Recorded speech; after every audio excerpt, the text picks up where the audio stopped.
Distraction is the new disease. Epictetus once said, "If you wish to improve, be content to be thought foolish and stupid." In those few words lies a principle that modern men and women have forgotten. The cost of growth is focus, and focus demands solitude, discipline, and the courage to look out of step with the crowd. The philosopher knew that to walk the path of mastery, one must be willing to say no to nearly everything else. But in today's world, saying no feels impossible. Modern man is drowning in noise, bright screens, endless notifications, and invisible tethers that pull the mind in 1,000 directions. You carry in your pocket a device engineered to fracture your attention, to keep you scrolling, clicking, refreshing. You call it a tool, but often it is your master. It offers you comfort and convenience while quietly draining your capacity for depth. You chase dopamine instead of destiny. You trade the sacred for the shallow. Every scroll is a small surrender. Every "just 5 more minutes" is a quiet funeral for your potential. We tell ourselves we are connected, informed, entertained, yet beneath that illusion of engagement lies exhaustion, a restless, buzzing emptiness that never finds peace. The Stoics, if alive today, would not marvel at our technology. They would mourn our enslavement to it. Seneca would remind us that to be everywhere is to be nowhere. For the modern mind, that truth has never been more relevant. You are everywhere, liking, sharing, reacting, consuming, yet you are rarely here, now, alive in the present. Distraction is not a harmless pastime. It is a silent poison. It trains your mind to flee discomfort, to escape reflection, to avoid the stillness where truth resides. You check your phone the moment you wake, not because something urgent awaits, but because silence terrifies you. You fill your days with noise, because quiet exposes how uncentered you've become. The Stoics believe that the mind, left unguarded, becomes a city without walls, open to invasion by anything and anyone. They practice the art of mental fortification, of guarding thought as one guards treasure. But modern man, seduced by convenience, has forgotten this discipline. He leaves the gates open, inviting chaos to enter freely. Stoicism teaches that attention is the beginning of all mastery. Whatever you feed your focus grows stronger. Whatever you neglect decays. You become what you repeatedly look at, think about, and give energy to. If you focus on trivialities, gossip, comparison, outrage, your life becomes trivial. If you focus on virtue, purpose, and the pursuit of wisdom, you become unshakable. Marcus Aurelius, ruler of the known world, wrote in his journal, "The soul becomes dyed with the color of its thoughts." Today, those thoughts are tinted by algorithms. The question is no longer what you think, but who taught you to think it. Distraction has become the new disease of civilization, a pandemic of fractured attention. It spreads silently through glowing screens and buzzing devices, convincing us we are free while we become addicted to stimulation. Each ping is a promise of novelty, each scroll a hit of pleasure. But novelty is not meaning, and pleasure is not peace. The human brain, overstimulated and under-disciplined, loses its ability to dwell deeply on anything. We've become grazers of information, consuming endlessly but digesting nothing.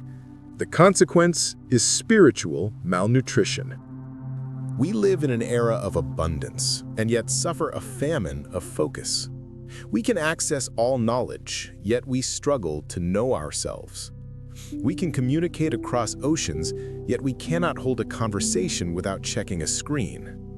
We are plugged into everything, yet disconnected from meaning. Epictetus warned that improvement demands sacrifice. The sacrifice of approval, the sacrifice of distraction, the sacrifice of ease. To be thought foolish for turning off your phone, for not watching what everyone else watches, for choosing silence over chatter, this is the price of freedom. The Stoic mind is not anti-technology. It is simply anti-slavery. It refuses to be ruled by what should serve it. Stoicism is not about rejecting the world, but about refusing to lose oneself in it. It asks the timeless question, who owns your mind? Is it you or the world? Every time you surrender to distraction, you answer that question. Distraction is seductive because it offers escape. It numbs the pain of existence, the uncertainty of purpose, the discomfort of self-awareness. But the Stoics would say that escape is not healing, it's avoidance. True peace is not found by running from your thoughts, but by mastering them. The man who cannot sit alone with himself will always be a slave to entertainment, to work, to noise. The first step toward wisdom, said Seneca, is learning how to be idle with dignity. Not idleness as laziness, but as reflection. The ability to be still without losing yourself. Consider how much time is lost in trivial pursuits. The hours spent scrolling through strangers' lives, comparing, envying, judging. The minutes wasted arguing about opinions that will never matter. The energy drained by outrage over events far beyond our control. Each moment of distraction is a theft from the finite balance of your life. Seneca wrote, "It's not that we have a short life, but that we waste much of it." What he could not have imagined is how efficiently we would waste it now.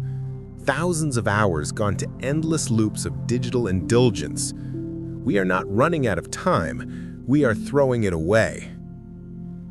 The Stoics practiced what they called premeditatio malorum, the premeditation of adversity. They visualized loss, failure, and death not to despair, but to awaken appreciation and focus. Imagine applying that practice today, to picture the regret of a life half-lived because your attention was always elsewhere. The regret of knowing your potential died quietly, smothered by distraction. Nothing is more tragic than a man who had the capacity for greatness but lacked the focus to realize it. Focus is the rarest form of wealth. The modern man spends it carelessly. He multitasks, splitting his energy between a dozen trivialities, and wonders why he feels empty. The Stoic would call this madness.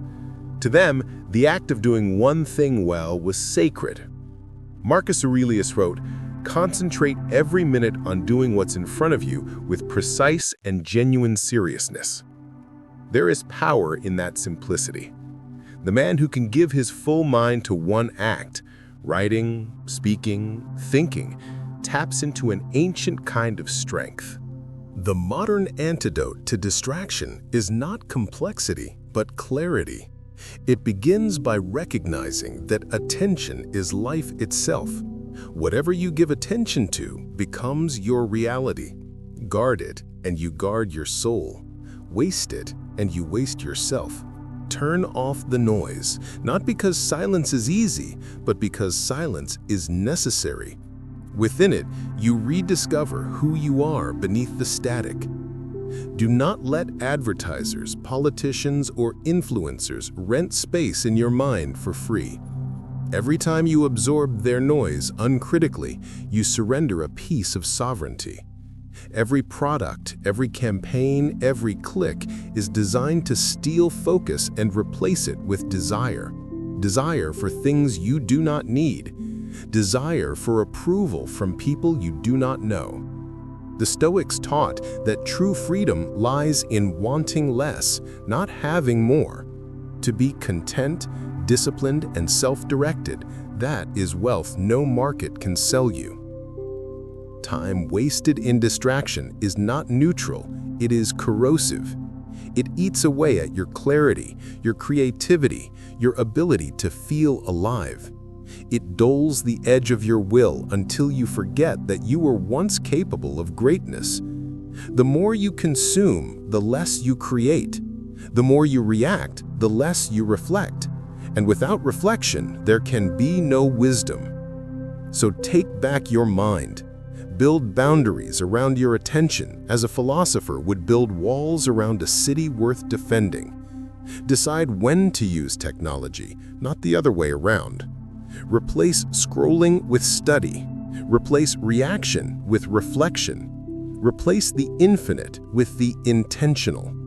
Remember, every moment of focus is a victory against the forces that seek to keep you ordinary. The Stoics understood that the greatest danger to man is not death, it is distraction before death. To live half aware, half present, half alive is to die long before your body does. And so the wise man trains daily to recover what the modern world has stolen: the ability to be still, the ability to think, the ability to see clearly. Because the mind, once focused, becomes unstoppable. In the end, distraction is not merely the disease of our age, it is its test. It asks each of us, will you live by reaction or intention? Will you be consumed by noise or shaped by silence? The Stoics' answer remains the same as it was 2,000 years ago. Guard your mind, discipline your attention, and you will reclaim your life. For focus, once regained, is freedom, and freedom, once felt, is everything.